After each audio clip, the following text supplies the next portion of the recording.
All right, and welcome to Theta Farm. This is today's Wednesday, October 19th. It's currently quarter to 10 Eastern Time.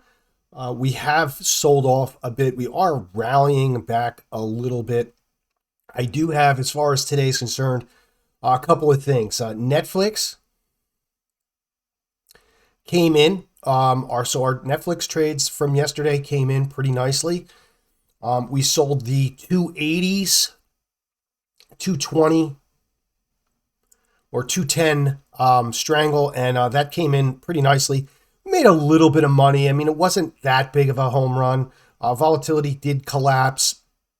It did get up as high as about, 277.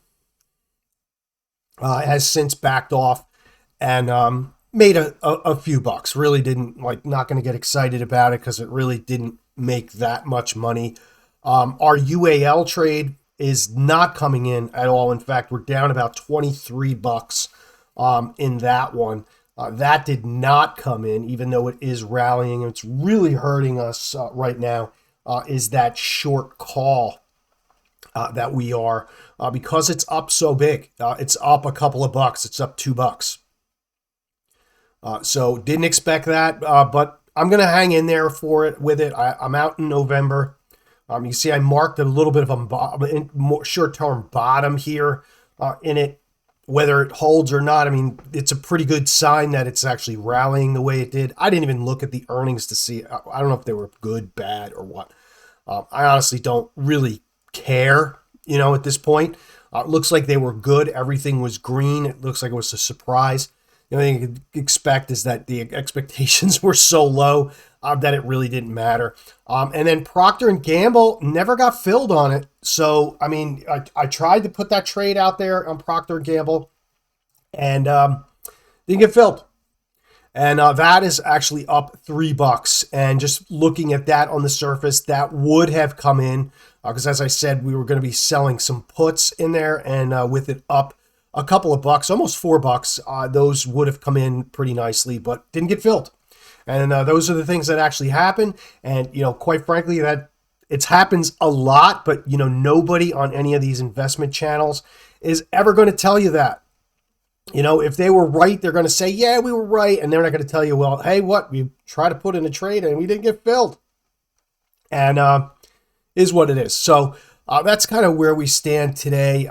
I'm not really expecting a whole hell of a lot going on today. I'm kind of expecting a lot of what we see, which is basically chop.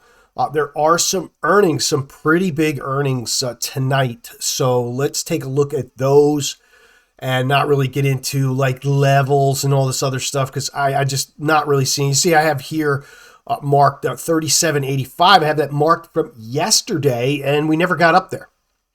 Right, I was looking to short up there, and it never made it. We never made it. So there you have it for that. And so let's look at the earnings for tonight and Thursday morning. So first and foremost, we have Tesla, IBM, Alcoa, Las Vegas Sands are the ones going to stand out to me right away. So let's go dive right into the belly of the beast and go and look at Tesla. Let's just take a look at the chart. If you look at the Tesla chart, it really has been chopping and slopping. This is the 4-hour chart. It really has not had much love lately. It's been kind of selling off with the rest of the market. But unfortunately, a Tesla does have a decent amount of, let's pull it up here. Tesla does have a decent amount of volatility. A 66 IV rank is pretty good. Let's not argue that. And then as far as like liquidity and all those other things, liquidity is always good in Tesla. And we'll see about giving this one a shot. So let's look at the table. We're going to go out to November. I'm not going to play around with the options that expire on Friday. Just not my gig. It looks like we're looking at a $34 move, right? And where am I getting that $34 move? If you look at the option chain here, right? You look up in here and it'll tell you based on the current volatility, the implied volatility at 79, they're pricing in a $34 move, plus or minus, right? Not up, not down, but plus or minus. And then the strikes in Tesla are kind of all whacked out because of the splits. So, that's why you're getting the 67 and the 33. And because of that, I usually like to I'm going to stick to just round numbers. And the closest round number on a Tesla is going to be the 180 strike on the put side on this $34 move. And then on the call side to the upside, it looks like it's 255. And so the 255, let's take a look at that real quick. So the 180, 255, 34, basically $34 expected move strangle is going to pay you $1,000, but you're going to have to use $7,000 worth of buying power, which, always makes it a tough pill to swallow to do strangles in Tesla. Why they haven't changed the margin requirements in it, I don't know. It kind of blows. I mean, you mean to tell me that, the stock, this kind of stock like this with the type of liquidity that it has, that you're really requiring that level of margin in this stock? It's kind of bullshit. Let's face it. So you really can't do that. I mean, personally, I'm just not, I don't want to, I like the trade structurally, almost a 70% pop, 84 or 88% probability of profit, huge theta number. Look at that theta number. It's just massive. I mean, you can't ask for a better trade structurally, but I don't want to use $7,400 worth of capital in one trade. It's just not in my wheelhouse. And so what I'm going to do with this one is I am going to do the $10 wide. So I'm going to do the 255, 265 on the upside, and then the 180, 170. I'm going to cover this. I'm going to do a wider iron condor. All right. I'm still going to get a pretty decent theta number. I'm going to use about $670 worth of buying power on this trade. Max profit is about 330. I would actually try to put this in. I'm going to try to put this in today, probably well before the close, because you're going to find that it's going to be a little tough to fill these types of trades in Tesla. They just are. I don't know why. It's not a liquidity problem. It's more of a structural problem. They don't normally fill these very quickly when you put your orders in. So just be aware of that. But this is the trade construct that I like for Tesla for earnings tonight. Just a pretty simple iron condor, $10 wide on either side, a little wider than normal. Go in that route, about a 60% probability of profit. Landing zone for this is about 170, we'll call it 175 to about 260, 265 or so. So pretty good range there, both sides. Pretty good IV rank as well. And this would be how I look to play this for earnings tomorrow on Tesla. Tesla. People call it Tesla. I call it Tesla. Who cares? Whatever. Musk's baby. Next one is going to be IBM. IBM has a really good IV rank.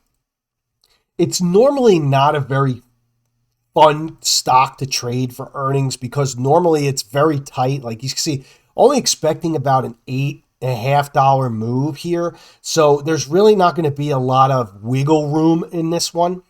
I do like IBM leaning to the long side only because this is another one that's gotten kind of beaten up. And, I think it's going to be difficult to do a strangle. I just don't think you're going to get paid enough for the buying power that you're going to use. I think it's kind of a little bit of a FU in there. It's a little too tight for my tastes to do a strangle, but this would be the purest expected move strangle that you would do would be the 110, 135. And to me, although it's got a probability of profit of 70%, I just particularly don't like. It's just a little too tight for me. Now, IBM's really not been known to go completely nuts after earnings, blowing out to the upside or downside. It normally comes in about where it's supposed to be.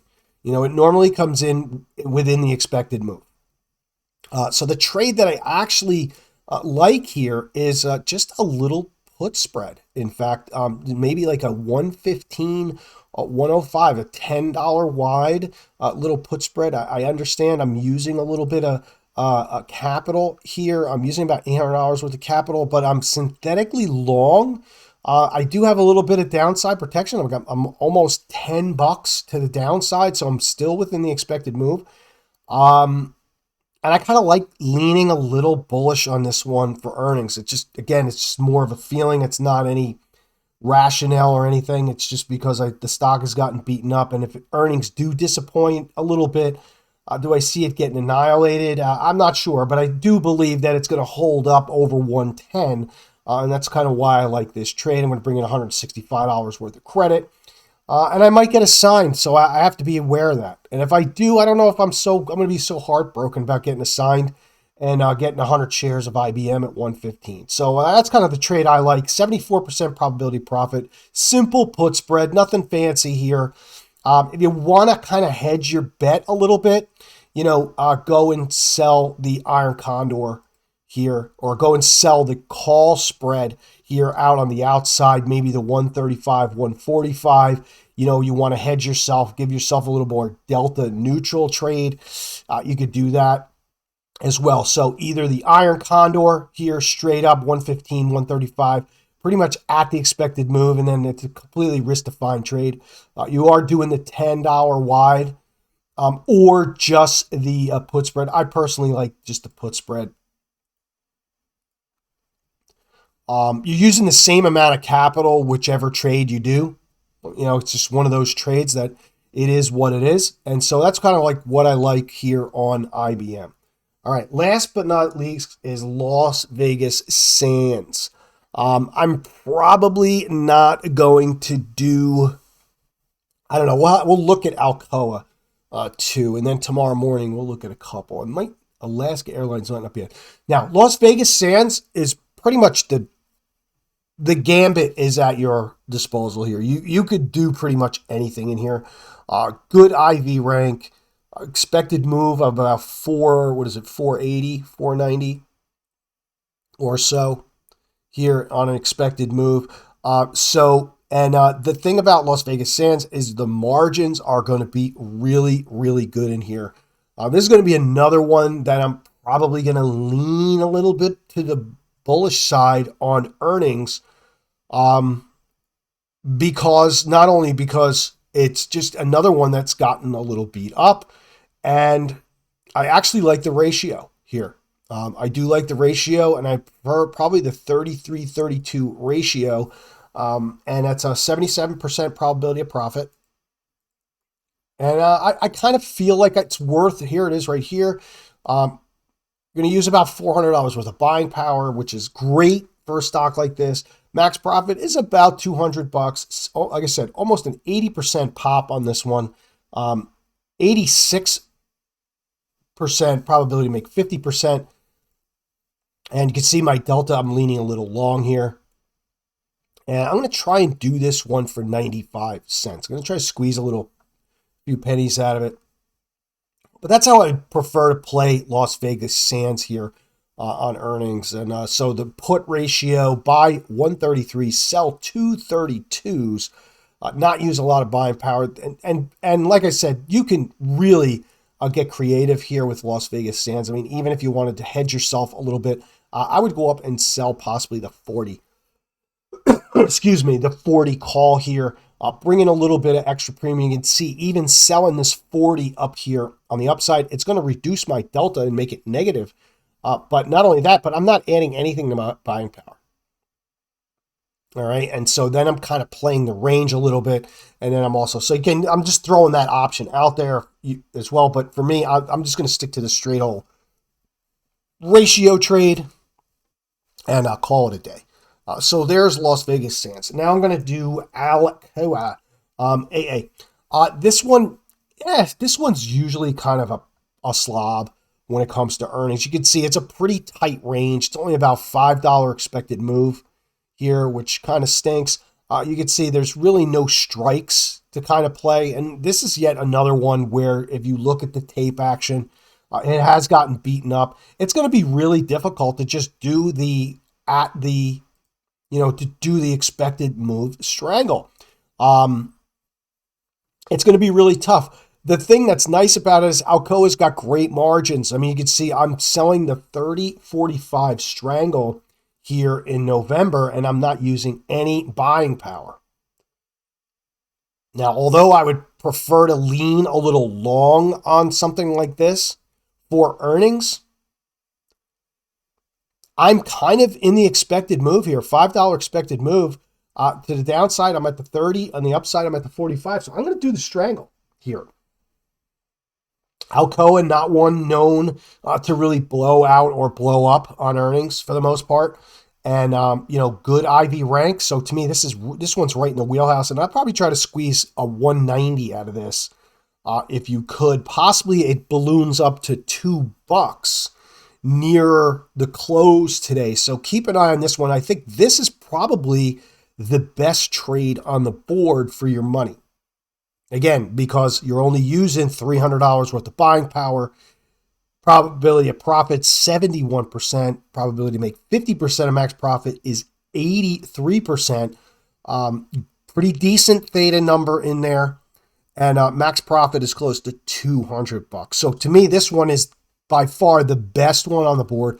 But Alcoa, again, after the close today, this is the one that I would actually watch. Now, as far as tomorrow morning, it looks like we got American Airlines, AT&T. Those are the only ones that I'm really... Alaska Airlines. I don't think I'm going to do any of those, quite honestly. Let's just take a look at American Airlines, if I can remember the symbol.